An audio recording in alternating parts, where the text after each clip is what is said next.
The Columbia Broadcasting System presents yours truly, Johnny Dollar.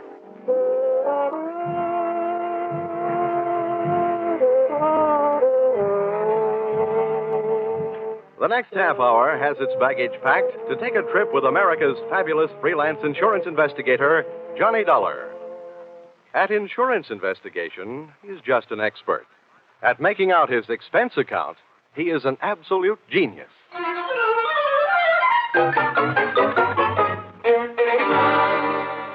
Expense account submitted by Special Investigator Johnny Dollar to Home Office, Honesty Life Insurance Underwriters, Terminal Building, Hartford, Connecticut. Attention, Austin Farnsworth, General Manager. The following is an accounting of my expenditures in the investigation of policyholder Milfred Brooks III for your company. Expense account item 1, 75 cents. Cab fare to your office in answer to your original hurry call. Tip to driver, $1. Expense account item 2, 25 cents. Shoe shine. You remember I got my shoes scuffed when I unsuspectingly walked through the private door to your office. Dollar, grab him. He's trying to jump out that window. Let go. Get off. I'll show you. Oh, no, you don't. Hey, let go, you fool. Get away. Had a nice try, sonny boy. Now pay attention to teacher. No. Class dismissed. Well, Mr. Farnsworth, why didn't you tell me what you had waiting for me? I'd have worn my boxing gloves. Dollar, this was all a complete surprise to me. Well, just in case your little chum on the floor there wakes up in a hurry, I think I'll close the window. Now. My goodness, Dollar, what are you doing? I'm sitting on his head. I don't care if this guy tries killing himself again. I just don't want him to try and kill me. After all, we haven't even been introduced. Dollar, that happens to be one of our largest policyholders. His life is insured with this company in the amount of $2 million. Oh, now I can see why you're so anxious to keep him from putting a dent in the sidewalk. Precisely. He'd also put quite a dent in your company's bank account. By the way, Dollar, aren't you in danger of smothering the boy sitting on his head that way? Maybe. Now, tell me, what's this guy's name and what's his story? That, sir, is Milfred Brooks III. As I said, we have him insured for $2 million. His mother and father left him with a paid-up policy for the sole purpose of enabling his heirs to pay the inheritance taxes on his estate when he dies. Unfortunately, due to the kind of life he's been leading, Brooks not only hasn't any heirs, he hasn't any money. He blew all his cash? That's right. Now he's trying to get some out of us by threatening to kill himself. And that policy pays off on suicide. In a mortuary, he'd be a millionaire, huh? Please, Dollar. Sorry, go on. 1/2 hour ago, Milford walked into this office and changed the beneficiary in his policy. When that was done, he proceeded to demand, not request, mind you, $500,000 in cash. Oh, well, say, that's quite a touch. When I explained to him that there was no loan provision in his insurance policy, he threatened suicide. He said I could either give him the $500,000 cash or pay off the $2 million on his policy. So all you have to do is to keep him alive. And he's managed to make that no small problem. The man he named as his new beneficiary, just before he made his demand for the cash, is, well, it's downright frightening. Why? Who is it? One of the most notorious gamblers in the East. His name is Hatcher. Harold Hatcher. Oh. You know him? Yeah. Say, that kid's been a post office pinup boy for a lot of years. Well, there's the situation, Dollar. I'm engaging you to protect Milfred Brooks' future. Yeah, what there is of it. The way this lad operates, you think he had but 2 lives to give for his country. He's not only set himself up to get knocked off by somebody else, he's just dying to do the job himself. Well, it just means that you'll have to work twice as hard. Oh, it also means something else. What's that? That you'll have to pay me twice as much money. You'll get your money. The situation demands sacrifice, I'm afraid. But protect the boy, Dollar. Give him something to live for, an interest in life. An interest in life, huh? Let's see. I know. Here, this should help. What's that you've got there? It's what's commonly referred to in the more successful bachelor circles as my little black book. Now, let's see. Ruby? No, her favorite expression is drop dead. Bernadine? Now, she'd be the new beneficiary by midnight. Oh, here's one. Here. Butter. Butter? Hey, Farnsworth, would you mind passing me that phone, the one with the long cord? No, not at all. My little friend here is showing signs of life. Here you are. Maybe you should let him breathe a bit more. Don't worry. He'll be all right. Hello? Hello, I want to call New York. Person to person. Miss Theodora Butts. Yeah, that's right. And you'll get her at Hudson 24292. Dollar, You're not thinking of taking this boy to New York, are you? Well, I'm going there myself, and you want me to keep an eye on him, don't you? Don't fret, Farnsworth. All is not lost. You do worry me sitting on his head that way. Hello? Hello, Butter? Butter, this is Johnny Dollar. I'll be in town tonight. I want to see you.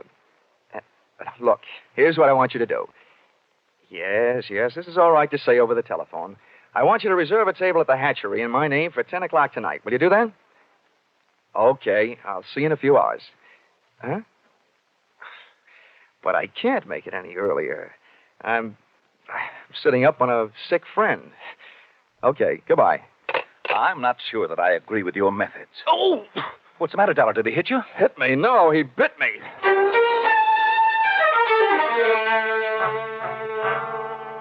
Expense account, item 3.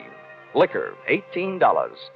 Keeping Milfred Brooks III peaceful seemed to be the immediate problem, and a bottle of rare old brandy seemed to be the immediate answer. I poured most of it into him, loaded him into my car, and we headed for New York. As we passed through New Haven, he opened one eye, looked up, saw the ale bowl, and gave 3 cheers for old Eli. Yeah, right. Old Yale would sure be proud of you. Why anybody would want to insure you for $2 million is more than I can figure. Yeah, well, my daddy loved me very much, and my mother loved me very much. Not only that, but I love somebody very much. And not only that, but I hate somebody very much. Hey, you want to know something? Huh? Next to one other guy, I hate you most of anybody else. Here, lover boy, it's cocktail hour again. Time for your bottle.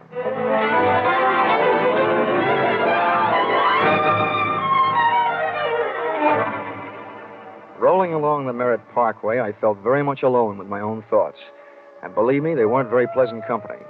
The way it stacked up for me, Brooks had built up a fat gambling debt to Harold Hatcher and had been forced to make him his beneficiary.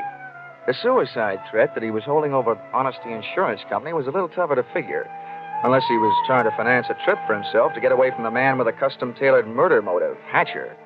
My hungry little mind nibbled away on those unsavory morsels of food for thought all the way to Butter's apartment.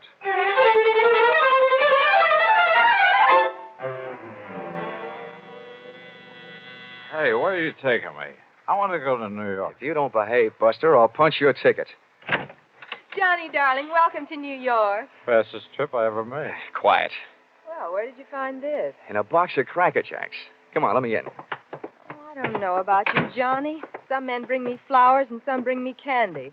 What do you bring me? A boiled owl in a Brooks Brothers suit. Oh, I'm pleased to meet you. My name is Brooks, but I haven't got any brothers. Lucky them. Fix the pillows on the couch, will you? They look more at home in the bathtub. Oh, come on, Buster. Lie down. Oh, I'm charmed. Thank you. Hey, this kid's liquor sure can hold him. He's passed out. How long have you been playing nursemaid to this bottle baby? Lead me into the bar, sweet. Let's get away from this buzzsaw, and I'll tell you all about it. Sure, come along. Horrible examples don't seem to bother you, do they? If you knew how that guy's been bothering me. What'd you do to him? Oh, let's just say he put the bite on me. Ah, the river sure does look pretty tonight. Like a brandy?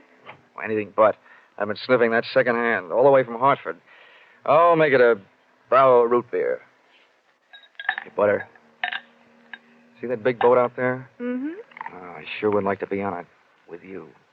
Sailing off to faraway romantic places. Get with it, darling. That's the 125th Street Ferry. Here's your root beer. Come on now. Tell Butter all about it. First things first. Now that I've got a Dad's old-fashioned root beer, how about giving me one of Mom's new-fashioned kisses? And then I'll tell you all about it.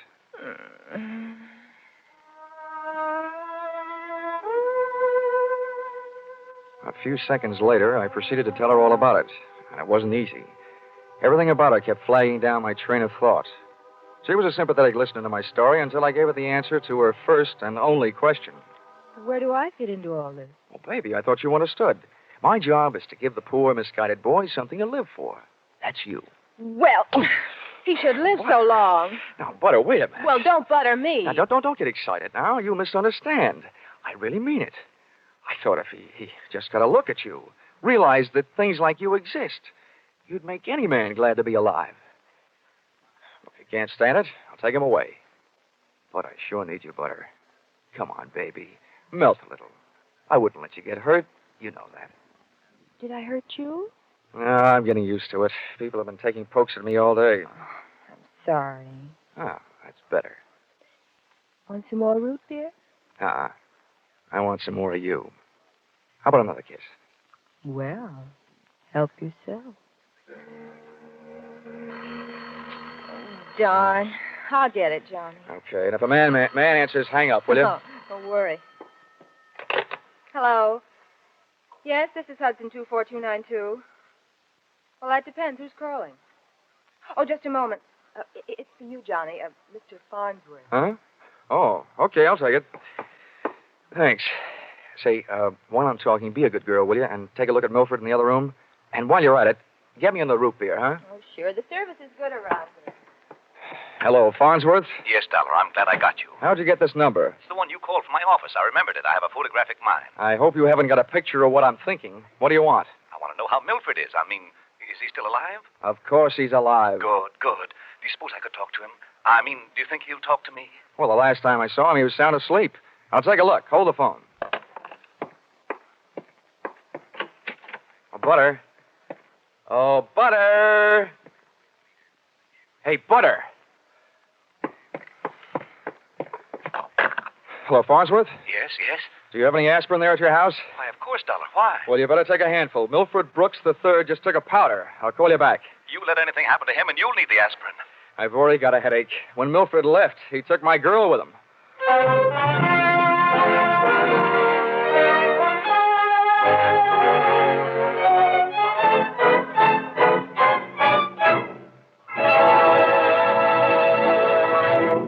In just a moment, we'll return to the second act of Yours Truly, Johnny Dollar. But first, we want to remind you that it was 437 years ago, next Sunday, the famed Spanish explorer Ponce de Leon began his search for the Fountain of Youth.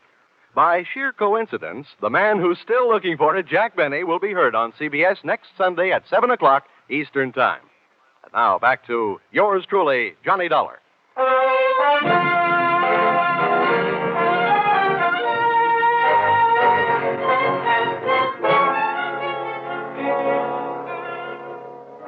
Well, nobody could say I wasn't working fast. I'd only been in town for an hour, and I had already succeeded in not only losing your $2 million baby, Milfred Brooks III, Mr. Farnsworth, but in losing my $1 million baby, Theodora Butts. I tried to put myself in Milfred Brooks' $40 shoes, but they wouldn't fit. You can't outthink a maniac. The best I could do was figure either that he was on his way to commit suicide, or that Harold Hatcher, the man who now stood to collect $2 million in the event of Milfred's death, had snatched him out of Butter's apartment. With birds of that type flocking together, Butter stood a good chance of being a dead duck. I spent an hour unsuccessfully shaking down the neighborhood for them. I questioned cab drivers, harness bulls, bartenders. Then I decided to ask for help from higher up. And I don't mean that I said a prayer. Expense account, item 4, 5 cents, phone call. Police headquarters. Give me missing persons. Any particular one? Don't be a wise guy. Lieutenant Fisher. Yes, sir. Hello, Dollar. What did you lose? Practically everybody. Let's start with a girl, Theodora Butts. You mean you lost your girl? Why didn't you call Dorothy Dix? Don't waste time being clever. Just check your reports, will you? Hold on. Buddington, Bumpus, Byers. Nope, nothing on her, Dollar. Okay, well, try this one. Brooks, Milfred III. Bullseye. Brooks, Milford III. He hasn't been reported missing, and we haven't found him yet. But, we think we know where he is. Oh, this kind of a question I always hate to ask. Where? The Hudson River. At 11:15 tonight, his top coat, complete with identification, was found taking a ride on the 125th Street ferry. Anything else? Nothing much. Package of matches was found under the coat, monogram. You don't happen to know anybody whose initials are H.H., do you? H.H.? Well, there's always Horace Height. Thanks, Fisher. I'll check back with you later. I'll be here.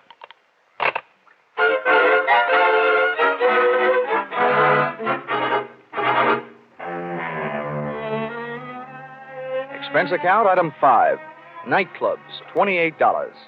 Harold Hatcher's hatchery was in a cellar under a hotel, but the prices were high enough to rate a penthouse.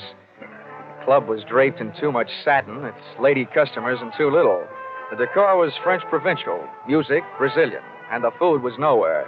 The drinks looked weak and the waiters looked strong. All in all, the joint was a sight for sore eyes, for making them sore.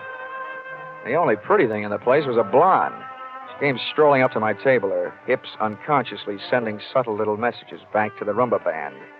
She opened her mouth, slid her tongue over her lower lip, and let a few warm, soft words slide out. Looking for someone? Oh, well, you'll do until the real thing comes along. Sit down. Thanks. No, I won't have a drink. My name is Janelle. I understand you were asking about Mr. Hatcher. Yeah. You know him? More than somewhat. Are you Mrs. Hatcher by any chance? I might be. Does that mean you might admit it or that you might talk him into it someday? I'll ignore that. What do you want to see him about? A mutual friend, Milfred Brooks. I know most of the quiet clothes boys around here, so you aren't a cop. You don't look like the type to be a society friend of the Brooks family. So what are you? I'll ignore that. Is Hatcher around? He might be. Oh, come on now. Where is this office? At the top of the stairs in the back. Can I expect any trouble getting in? You act like you just saw a B picture. Harold is doing his best to act like an honest businessman these nights. You won't have any trouble. How do you know? Because Harold sent me down here to look you over. I think you're all right. Oh, so I've won myself the good housekeeping seal of approval, huh? Keeping house with you would meet with my approval. I ran for my life, had a slow walk across the dance floor, edged my way through a cluster of tables, and went up the back stairs. When I located the door to Hatcher's office, I knocked once and went in. Come on in. Thanks. I'm Johnny Dollar. I've been hired by Honesty Life Insurance underwriters to protect the interest of a guy named Milfred Brooks III. What's that supposed to mean to me? You know him, don't you? Well, he isn't exactly one of my boozing buddies. How much money does he owe you? We've got him on the books for a few grand. Why? They picked up his top coat tonight on the 125th Street ferry. He wasn't in it. It might have been a suicide, or it might have been a knockover made to look like a suicide. What's your choice? Where do you get off asking me to make a choice? Where were you around 11:30 tonight? What's it to you? I don't know. I just thought you might like to rehearse a few answers. The law will be asking you some questions real soon now. I don't know why I should tell you, but I was driving around in my car getting some air. You better do better than that. They found a match folder under Brooks' coat. It had your initials on it. You're out of your mind. The guy owed me a couple $100,000. You think I'm going around knocking off my own assets? I don't know whether you're stupid or bright, Hatcher. Don't worry about it. I know. What about that insurance policy? What insurance policy? Now, look, Hatcher, we're big boys now. We both know that changing the beneficiary of an insurance policy is a legal transaction. That means witnesses. That means it isn't secret. You mind telling me what you're trying to say? That you and the Honesty Insurance Company and I all know that Brooks made you the beneficiary in his policy and that you stand to come into $2 million when they fish out his body. I don't know anything about it. Motives don't come much bigger. I'm telling you, this is all news to me. You or nobody else is going to move me off that story. I feel the same about mine. It doesn't take a genius to know that Brooks didn't love you $2 million worth. There's only one logical reason for his making you the beneficiary that I can see. You forced him into it. Who'd believe anything else? Who cares? They'd have to prove it. And, brother, that can't be done. Now, how would you like... Wait a minute. Yeah? Yeah. Oh, okay, Rocky. Thanks for the news. Dollar, did you turn me in? Oh, they're here, huh? Yeah. No, I didn't turn you in. What's the matter? You got a good story, Hatcher? You're not worried, are you? Here, have a cigarette. Thanks. Oh, I got a light. Oh, worked the first time. Yeah. Nope, I'm not worried. I'll be out in 48 hours. You'll be lucky if you're out in 48 years. Okay, boys, come on in.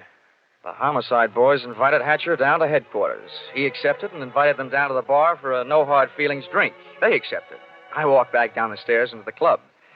The place hadn't changed. Same stale customers, the same stale music, same stale air. And the same lovely Janelle sitting at the same unlovely table. Hello. How'd you make out? Oh, I left before they started playing 20 questions. But I wouldn't worry. You've got a smart boy in the bar there. In some ways, maybe. What'd he hand you? A big round zero. Wouldn't talk, huh? About what? Oh, just a little doodad, a $2 million life insurance policy. Wait a minute. That young Brooks kid? Yeah, that's right. Oh, I knew it. I tried to tell him, but he wouldn't listen to me. Trying to tell who what? Hatcher. But he'd get into trouble about that policy. It just looks funny, him being made the beneficiary. You knew about it, huh? I suppose you also know what was behind it. Sure, Milford owed him some money. A lot of money.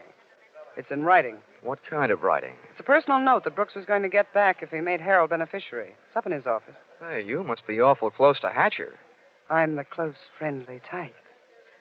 I'll have that drink now. You've earned it, beautiful. She had earned it, and I had a hunch as to why. If ever I saw a gal busy putting the skids under her boyfriend, she was. Even if she helped send him up on a murder rap. I would have bet a quick 50 that she'd tipped him to the police. It's happened before if the boyfriend is the murdering type, and it's a nice, neat legal method of disposal. Janelle led me back up the stairs and into Hatcher's office.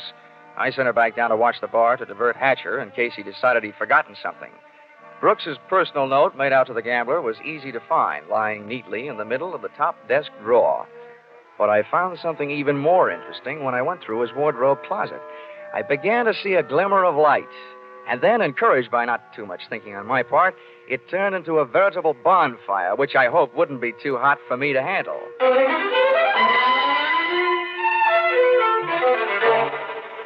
Did you find everything? Honey, if I were a judge, I'd be ready to sentence the guilty party. Good. Oh, waiter, the check. Where are you going? To the police? Bright girl. I'll see you later.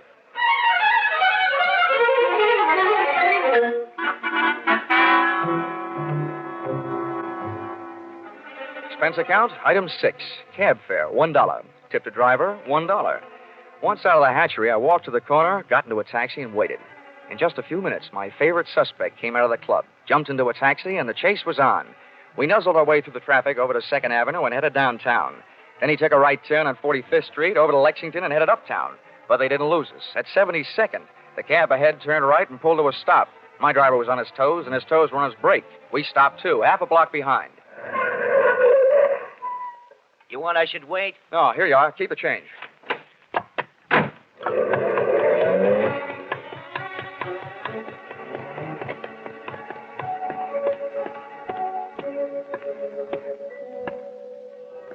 It was a garage that belonged to a residence on the parallel street a block away. I made out a for sale sign on one of the big doors. The living quarters upstairs were dark enough to look interesting, so I indulged in a bit of genteel breaking and entering. Entering that old barn didn't take much breaking. I tripped up the stairs. They sounded like they were left over from an old ghost story. And so did the first voice I heard when I stopped, halfway up. So we've got to be careful, especially about that Johnny Dollar. Are you sure he didn't follow you? That voice sounded awful dry to be coming from a guy who supposedly had spent most of the night snoozing on the bottom of the Hudson River. It was Milfred Brooks III.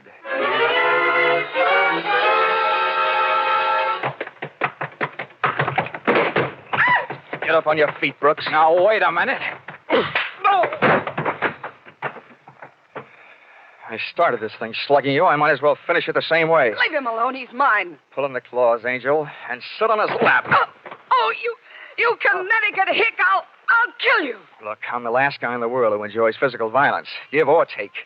But believe me, you two are coming mighty close to changing my whole character. Now settle down before I really lose my head. Get off of me. I should have known better than to get mixed up with a low-class nobody like you. Cut. We've pushed the lady around enough, Brooks. Tell me to be careful. Why didn't you think of that before you led him here? Wipe your nose, big boy. Now, don't you go getting fat-headed gorgeous. Neither one of you is exactly what I'd call a mastermind. When you planted that match folder underneath the topcoat on the ferry boat, you both should have been more careful. Huh. You think so? You bet I think so. If I were planning a piece of evidence to incriminate Mr. Harold Hatcher, I would have left a cigarette lighter. I found one in the pocket of every suit he owns, back there in his closet in the club. It wasn't hard to figure out that guy never carries a book of matches. What do you want? I'm only interested in one thing, saving the insurance company $2 million. And, Buster, I think you've done it for me. Wait, look, Dollar. This is insurance fraud. It has been ever since you put on that fake suicide attempt, trying to extort $500,000 out of the company for you and Janelle. Wait a minute, Dollar. So much for the company. Now, something a little more personal and a little more serious. Where is my girl?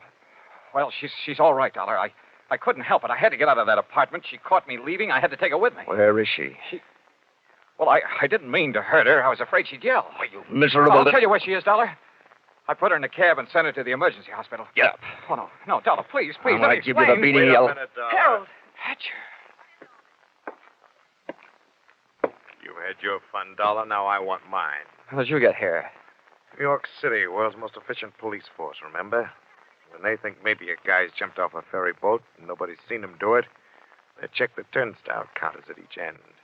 In the case of Brooks here, as many people got off that boat as got on. Yeah, that makes sense. They'd hardly hold a guy for murder just because somebody else lost a topcoat. How'd you know we were here? You know me, Janelle.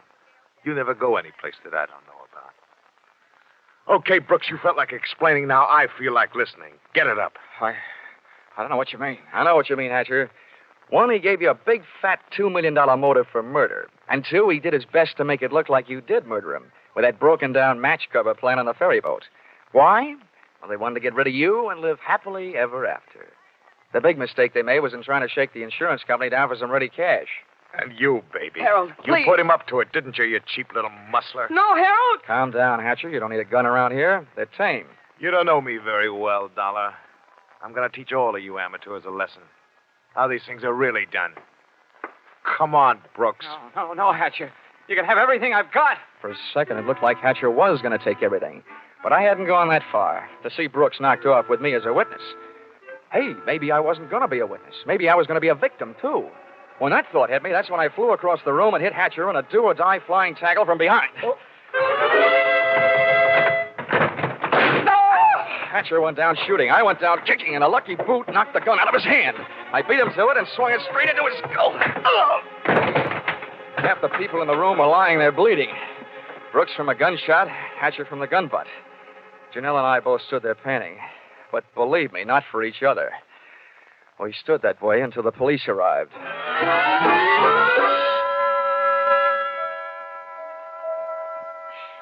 Johnny, I hate being in the hospital.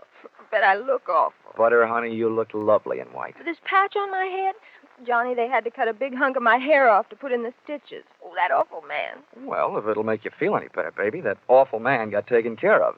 He's upstairs in the same hospital. Oh, Johnny, you didn't shoot No, him. Butter, I didn't have to. Harold Hatcher saved me the trouble. They don't know yet whether Mr. Brooks is going to live or die, but it doesn't make much difference to me or to the insurance company. He signed a statement admitting attempted fraud. Serves him right hitting a lady on the head. Johnny, what am I going to do? My hair will look awful. It'll take months for it to grow out. Now, don't worry, Butter. I'll buy you something to cover it up. I know a guy over on Fifth Avenue who claims he makes something that looks prettier on a woman's head than her hair. Expense account, item 7. $640. Ladies' hats. To cover the lump on lady's head. Expense account, item 8. $20. Tip to nurse for reminding Butter on the hour every hour that accidents will happen. Expense account, item 9. $7. Mileage driving back to Hartford. Expense account total, $1,182.23. Which you may say, Mr. Farnsworth, is a lot of money for one man to spend in a day and a half. But you must bear in mind that the amount at stake was $2 million. And you know the price of steak these days. Signed, yours, truly, Johnny Dollar.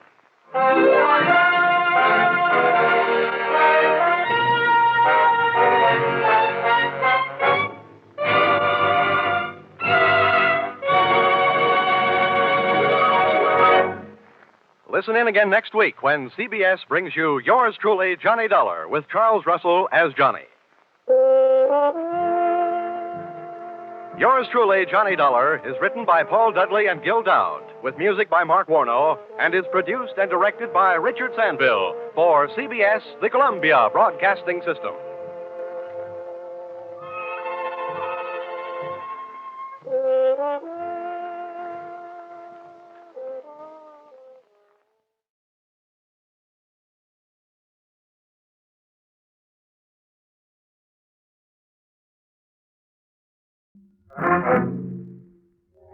Time now for yours truly, Johnny Dollar.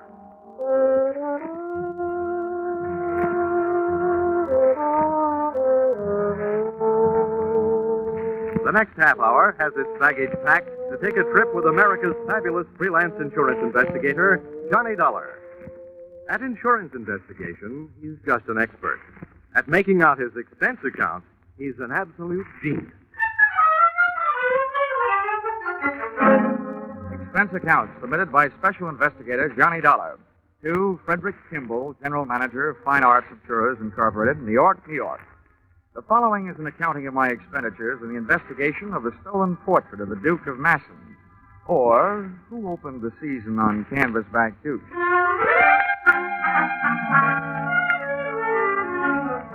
Expense account, item 1, $350, plane fare, New York to London. Item 2, $125, replacement, brand new light tan topcoat, borrowed and not returned by fellow passenger during flight. We had cleared Gander, Newfoundland, and were 4 hours out, flying at 20,000 feet over the Atlantic, with the night and the weather fighting it out to see which could darken the sky first. Most of the passengers were asleep, but the rough weather was giving the man in the seat beside me a rough time. Although the plane had leveled off, his dinner was still trying to gain altitude. Among other things, he complained of chills, so I slipped out of my topcoat and threw it around his shoulders. Oh, thank you. I'm sorry to be such a bother. I think I'll try a drink of water. Okay, I'll buzz for the steward. No, don't bother. She's up forward. Maybe the walk back will do me some good. I'll be right back. I'll be here.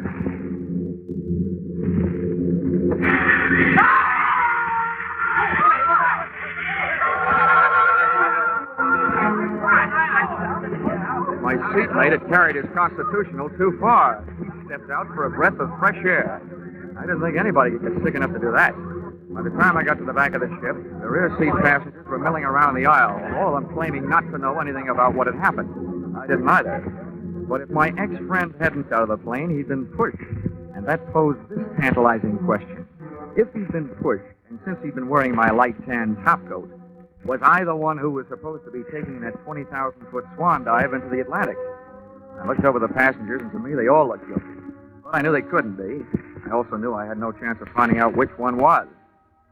When things settled down, everybody started asking the stewardess for sedatives to help them get back to sleep. I asked her for some black coffee to keep awake.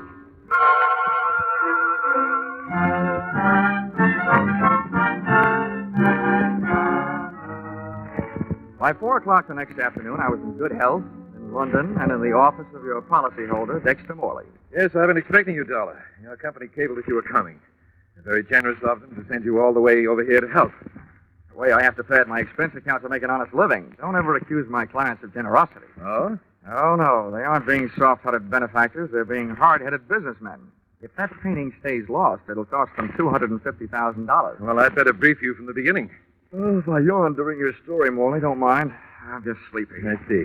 Very well, I'll make it brief, Dollar. Well, during my lifetime, I've developed an overwhelming appreciation for fine painting. Unfortunately, I have not been able to develop the fortune that should go with it. As a result, I haven't only not been able to paint great paintings, I've not been able to afford to travel to the museums around the world where the great masterpieces hang. I guess there must be a lot of people stuck in the same fix. Exactly, and that's what gave birth to my plan. I have organized what you might call the Masterpiece of the Month Club. Its members are 12 of the top museums and galleries in the world. This plan calls for them to rotate their most famous paintings. In other words, if the people can't afford to come to the pictures, my scheme brings the pictures to the people. A new one, every month. Oh, that's very interesting, Mr. Morley. But let's talk about the one that got away. Oh, yes, of course. I was merely outlining the background of this case to delineate my responsibility in the matter. Well, so now we know that you feel personally responsible for the loss of the painting, even though it's well insured. Mr. Dollar, no amount of money can get that picture repainted by the man who originally painted it. The artist, Bonnet, has been dead for more than 300 years. A real gone guy. Well, if we fail to recover Bonnet's masterpiece, the Duke of Masson, it would not only be a tremendous shock, but also a tremendous loss to the world of art. Further, it would ruin my reputation. The very first painting to be loaned arrives here in London from Paris 4 days ago. And the first night after I deliver it to the museum, it is stolen off their wall. Okay, Mr. Morley. So much for the story. Where's the museum? It's the New Art Gallery at Coventry. Here's the address. I won't be able to accompany you myself as I'm flying across the channel immediately to try to calm the officials in Paris, the ones who loaned the stolen painting. They've been calling incessantly. I'll phone my assistant, Miss Harding, to meet you at the main entrance in the museum in, let's say, 45 minutes. Okay. Tell her I'll be the man asleep on the step.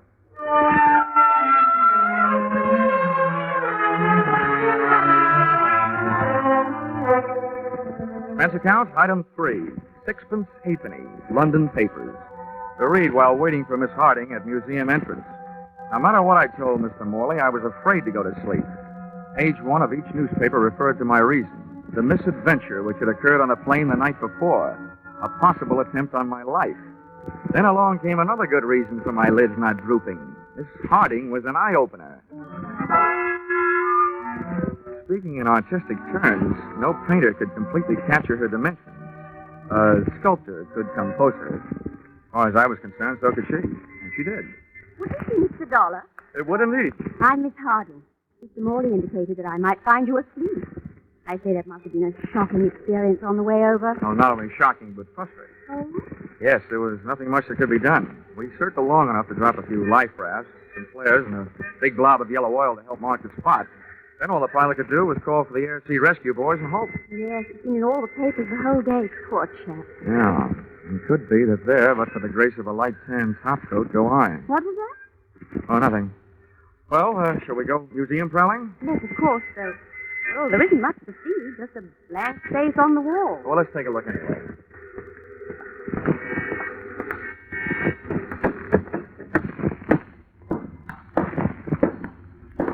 Hey, did you say a blank space on the wall? Why, yes. You mean they stole the painting frame and all? Indeed, they did.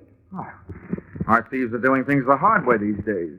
Usually they just cut the painting out of the frame, stick it under the coat, and make a getaway. Yes, Mr. Dollar, I know. But perhaps this job was done by a beginner, or perhaps the burglar was interrupted and had to make a run for it, frame and all. There are infinite possibilities. Yes, infinite. Thanks. Mr. Dollar, frankly, I think this trip here to the museum is an utter waste of time. I've gone over the whole situation with a gentleman from Scotland Yard. There isn't so much as a single fingerprint. Miss Harding, I have yet to solve the case with the fingerprint. Sorry, I forgot. Men just can't stand to see any show of efficiency in a woman. Oh, I wouldn't say that. It's according to what they find their efficiency. I'm speaking of business. Mr. Dollar, I'm sure that I can save you a great deal of trouble. I've already done an extraordinary amount of research on this case. Well, be careful what you tell me, Miss Harding. At this point, I confuse easily. Mr. Dollar, a child can understand what I have to tell you. Sometimes a wide-awake child is better than a sleepy man. But go ahead. Now, this is the place, right here. No. There. You see? A blank wall. Now, Mr. Dollar, of the 12 foremost art thieves in London, I have discovered that 9 are currently in prison. 1 is in hospital after falling 4 stories off a roof, and the other 2 are at large and may be found residing at the addresses I have here. Hey, you sound more like a patron of the criminal courts than you do of the arts. The entire subject of criminology fascinates me. Now, have you seen enough of your blank wall? Yep, things are blank enough. Give me those addresses. And while you're at it, maybe you better give me yours. Mr. Dollar, you don't think I look suspicious? Oh, no. Delicious.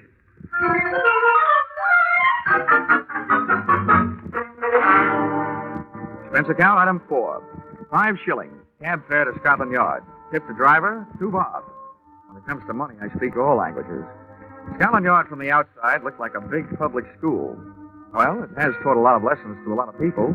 Inside, it was tea time. When I inquired for the officer in charge of the robbery with which I was concerned, I was led to an Inspector Carew. First, he gave me a cup of tea. Then he gave me my lumps. Mr. Dollar, you sit here and ask me why we haven't done something. Believe me, sir, the yard is not as archaic as its architecture. There's a simple legal procedure which must occur before we can make either an investigation or an arrest. Well? First, a complaint must be lodged by the legal owners of any stolen property. At that point, and at that point only, are we allowed to act. You mean nobody called for help? Well, naturally, when the museum discovered the painting gone, they immediately rang us up. We went to court to gather primary evidence. Unfortunately, there was none. Well, what about the owners of the painting, the museum in Paris? As yet, we've heard nothing. We expect to momentarily. Inspector, just out of curiosity, what about this girl, Miss Harding? I'd say she's, a jolly fine type. I mean, do you know anything about her? I say, didn't you Yanks carry off enough of our girls after the war? I'm not in the importing business. I mean, is she known to you professionally? What? You suspect her? Well, not particularly, but she did give me this list. In her opinion, this is the who's who and where they are of your city's light-fingered art lovers. Let me see it. Well, quite complete and quite accurate. Hardly the work of an amateur. Where in the world would a young lady like Miss Harding come into such information? That, Inspector Carew, is exactly what I'm driving at.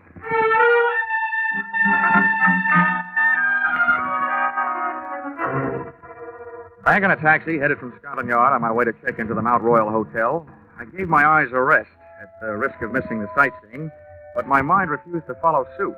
It now had 3 blank walls to stare into. The one in the museum, the one at Scotland Yard, and the most provocative of the 3 to look at, the girl who knew too much, Miss Muriel Harding. My mind also kept ruffling my nerve ends with a question. Was I supposed to be the guy who got dumped out of that plane the night before? We arrived at the Mount Royal Hotel, and I got my answers. Here we are, sir.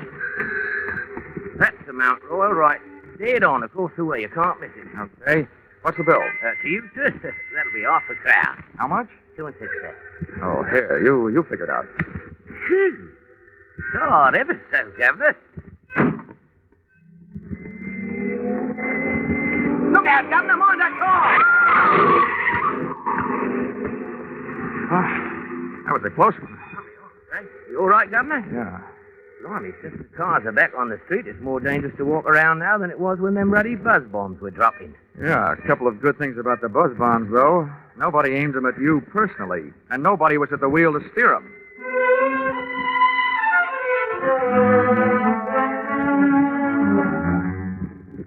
That made it official. I had been set up for a pigeon, and it was me somebody had tried to turn into a seagull during that flight across the Atlantic. Expense account item 5, £3.10 to the bellboy for services rendered. How about that? $14 for a bottle of scotch. I knocked off 40 winks. It felt like only 20. Then I grabbed a shower, shave, and a cab down Oxford Street and over to Soho. Expense account item 6, 5 shillings, the legal limit on the price of dinner in England these days. I ate in a nice place called Kettner's, dinner being a bit of chicken, 3 choices of vegetables. Brussels sprouts boiled, Brussels sprouts creamed, and Brussels sprouts roasted. For dessert, I looked at the names and addresses of Miss Harding's 2 candidates for the boys most likely to have succeeded in swiping the missing portrait of the Duke of Masson. I was in the right district for one of them. I found myself in a dark and lonely mews. That may sound good to you, but in Soho, a mews is still only a place fit for ash cans and cats. I groped my way up the stairs to the address of the number 1 boy on Miss Harding's list. On the top step, I was breathing hard. It wasn't all from the climb. I clenched my teeth, my knuckles, and knocked on the door. Then I broke roll 2, the basic instructions for the working snoop. I opened the door. That lock never went to Yale. The door of a wood-burning stove across the room was open, the flames erratically painting the walls with orange light, then erasing them back into black darkness. I finally dared to breathe. Then I saw what I was looking for, lying on a table, its edges curled upward. An oil painting of a guy with short breeches and a long face. I started forward, but something bored my foot. I stared down at the floor in front of me. First it was pitch black. Then the light from the stove flared up, and I saw that the object was what I thought it was and hoped it wasn't. A man, wearing his head. And I don't mean his hair, parted in the middle. I rushed across the room, flipped the middle off the top of the stove to give me more light, and looked for a telephone. There was none in the room with a corpse, so I tried the door of the next room. And the door I was trying started erupting.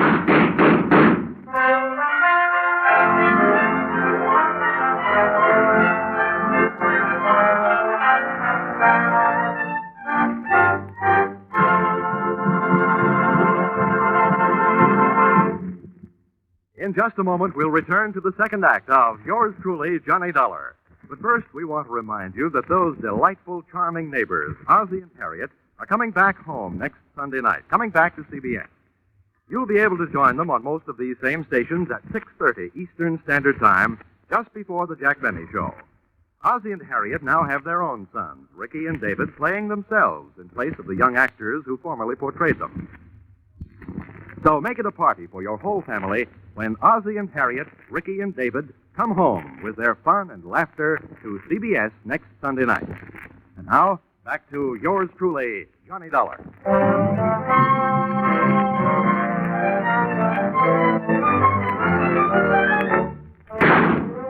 When those bullets came crashing through the door at me, I dropped to the floor. I still don't know whether my knees buckled or I meant to go down. I stayed where I was. But whoever it was on the other side of that door decided to take off. Out the window. I got to my feet, but by the time I kicked the door open and got to the window, I had that old Mother Hubbard feeling. The cupboard was bare.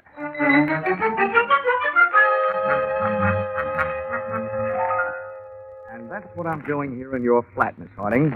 After my little adventure, the first thing I did was to call the police. And the second was to come here to call on you, the girl who steered me into that shooting gallery. Well, you needn't sound so annoyed at me. Of course, I advised you to go there, but after all, it was your duty. And you did recover the picture. And almost lost my health doing it for the third time. Really? Yes, really. First, somebody tried to make a sea-going paratrooper out of me. Then they tried to make me part of the pavement by running me down with an auto. And now tonight, somebody on the other side of a door tries to turn it into my personal copy of the Pearly Gates. That's really enough for me. Mr. Dollar, where is the painting now? At Scotland Yard. And now let's change the subject back. What's bothering me is bothering me plenty. I want to know who didn't want me to find that picture and why. Why, it seems elementary. Thank you, Dr. Watson. The thief naturally didn't want you to find it. Miss Harding, please. When I got shot at, the apparent thief was dead. Well, they do have henchmen, you know. If he was killed by an accomplice, why did the killer leave the painting? I'd have no way of knowing. Of that, I'm still not sure. Oh, really, Mr. Dollar, come off it. You hardly suspect me. I'd suspect you less if you'd stop saying that. At this point, I suspect everyone. Even Dexter Morley, of dreaming up this whole painting of the month scheme to bring those paintings within stealing distance. Oh, but that's utterly ridiculous. I know. If that was the plan, he'd wait until he had more than one picture on the road to steal. That's why I don't suspect him. Well, frankly, I don't see why you continue to worry. After all, your part of the job is done, isn't it? Yeah, I suppose you're right. But I still have a yearning burning deep down inside of me to break somebody's neck. Mind if I use your phone? Of course not. Help yourself. Thanks.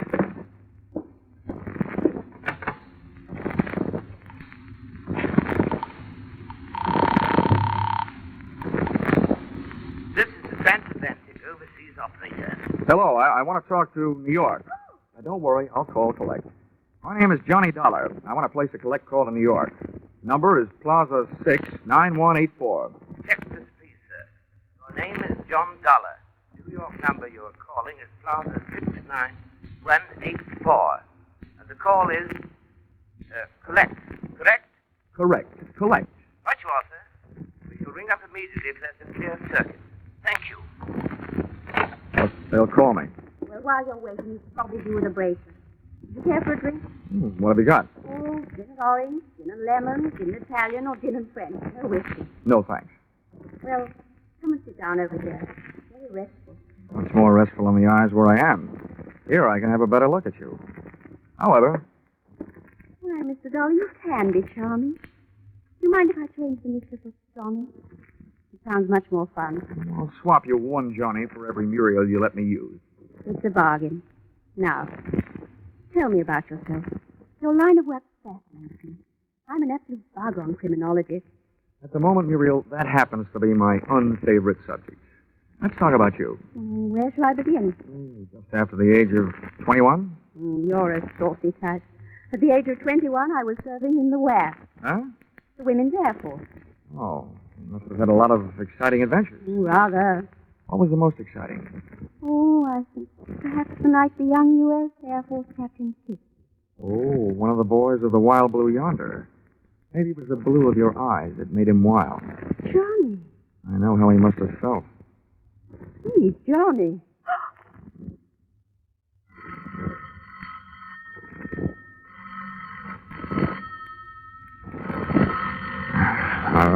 I'll be right back. All right, darling. Hello? Are you there? Are you there? Of course I'm here. Mr. Dollar? That's right. We're ready with your call to New York. We shall signal at the end of 3 minutes. Are you ready to talk? The minute you stop. Right you are, sir. Carry on. Hello? Hello? Is this the Fine Arts Insurers? I want to talk to Mr. Kimball. Yes, Dollar. I'm on the line. Go ahead. Well, you can stop worrying, Kimball. I got the painting back. You say you did get it back? That's right. It's safe. All you'll have to pay is the price of a new frame. But that you say, what happened to the frame? Well, the guy who swiped it took the painting out of the frame. I don't know where it is. Well, ask the culprit what he did with it. I can't. He's dead. Well, then look for it. That frame itself is worth $10,000. It was insured along with the painting. Okay, Fred. Don't blow out any bridge work. I'll look around for it. Give it everything you've got, Dollar. You're too near doing that already. What do you say? Okay, Fred. I'll cable you what happens. Goodbye. Well, Muriel, vacation's over. I just got put back to work.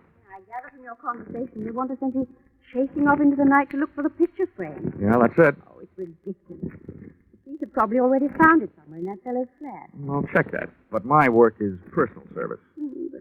But must you go, Johnny? It's only 10:30. Couldn't you put it off till morning? Well, there's nothing I'd like better, but... Couldn't you stay even for a little while? Well, just long enough to calm my nerves.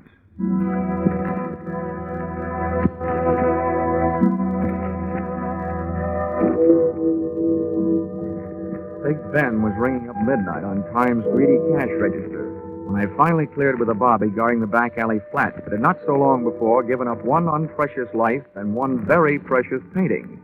The place was darker than it had been on my previous visit, and when I groped for the electric switch, I realized why.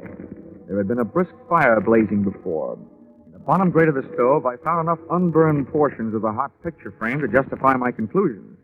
And I found something else that came under the category of hot rocks. Expense account, item 7. Cab fare to the office of Dexter Morley. The front door was not only locked, it was barred. However, at the back of the building, I had better luck.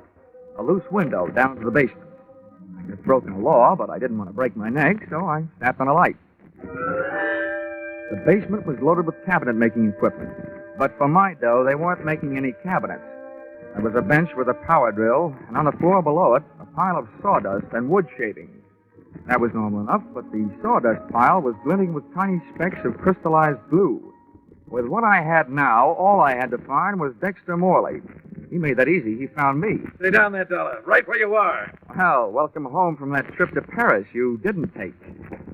That gun in your hand suggests that I'm right about one thing, anyway. Yes, and what would that be? That whoever took those shots at me earlier tonight was probably not an Englishman.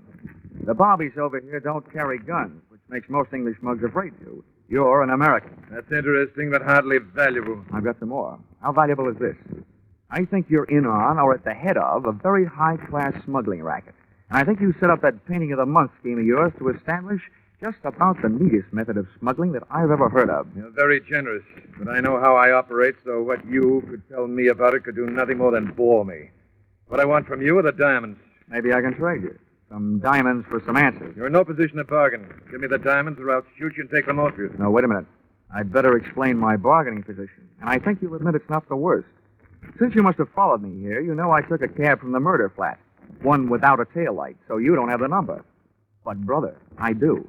And the diamonds are jammed down behind its back seat. Now, let's bargain. Why, you... All right. What do you want to know? Just let me do the guessing, and check me if I'm wrong. You set up a chain of famous paintings which would move around the world through your branch offices. As each one passed through your hands here, the frame was to be dismantled and holes bored in it at the joints for the purpose of smuggling diamonds. Right so far? Yes, Dollar, right. But remember, the more you are right about, the worse it is for me. So naturally, the worse it is for you. We'll take care of that later. This scheme of yours is fascinating. The stuff moves around the world in the picture frames, under official armed guard, and enjoying virtual diplomatic immunity through customs. It's great. It would have been great if it hadn't been for that heavy-handed oath. Oh, that fills in a missing link. From out of the night comes a burglar, steals your first loaded picture, shoves the frame into his stove to get rid of it. You arrive, cream him with your gun, then I arrive, interrupting you before you get what you want out of the burning frame, and then... You saw what happened to him when he resisted me, Dollar. But now you must realize that I won't hesitate a moment. It works the other way, doesn't it? You kill me, who tells you the number of that taxi? And without it, you'll never get your diamond. There are ways. Keep your hands behind you. Painful. I thought so. Your head will wear out before this gun barrel does. Now, feel more like talking? Just enough to tell you one more thing. You can tell that blonde accomplice of yours I was onto her from the start. Tony, what do you mean? What? Ow! Don't shoot back.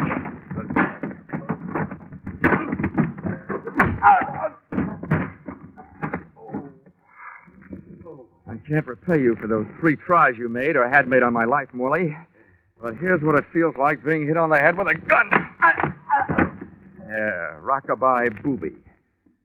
Muriel, look out, you'll fall. I told you. That's a very undignified way for a lady to enter a room, through a basement window. Johnny, I was only trying to help, and there you were accusing me of being his accomplice after all those nice things you said to me before. Whoa, wait a minute. Oh, I followed you. I wanted to see how you were. Oh, great. You and your criminology. At least you might have stepped in before you hit me those 2 licks. Look at my head. Oh, I'm sorry, Johnny. It's just that I love crime.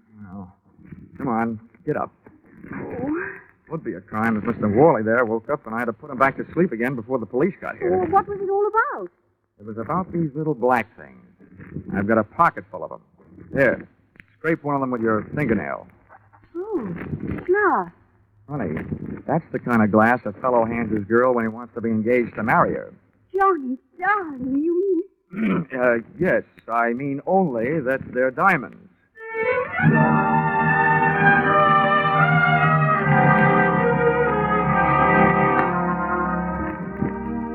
Expense account, item 8, $350. Plane fare out of attempted matrimony by the party of the second part. Item 9, $25. Gift to Muriel Harding. 2 books, one on the art of crime, the other on the art of cookery, in the hopes that the latter might attract her to the pursuit of a more womanly hobby. Item 10, 10 cents. Roma Seltzer. Purchased upon landing at Gander, Newfoundland. The only thing still fighting me on this case were those Brussels sprouts I had at dinner in London the night before. Expense account total, $1,563.40. If you find any slight discrepancy in this amount, in my favor, blame it on my confusion and lack of understanding of the international rate of exchange. The only thing I like to exchange at this point is my head with its 2 new lumps. Wishing you the same, yours, truly, Johnny Dollar.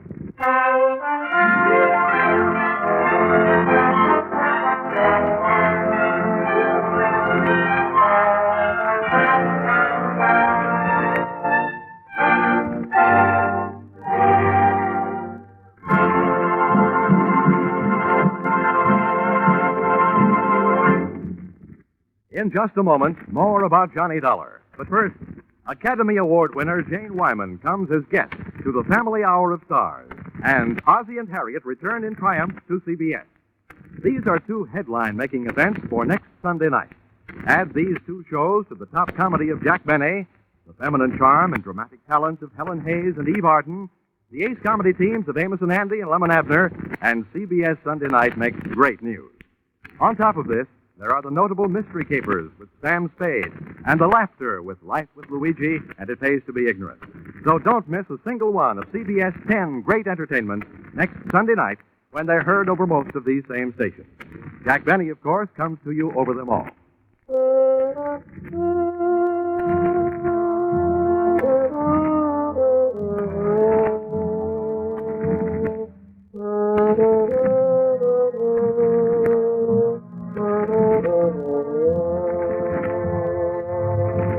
Listen in again next week when CBS brings you Yours Truly, Johnny Dollar, with Charles Russell as Johnny. Yours Truly, Johnny Dollar is written by Paul Dudley and Gil Dow, with music by Mark Warnow, and is produced and directed by Richard Sandville for CBS, the Columbia Broadcasting System.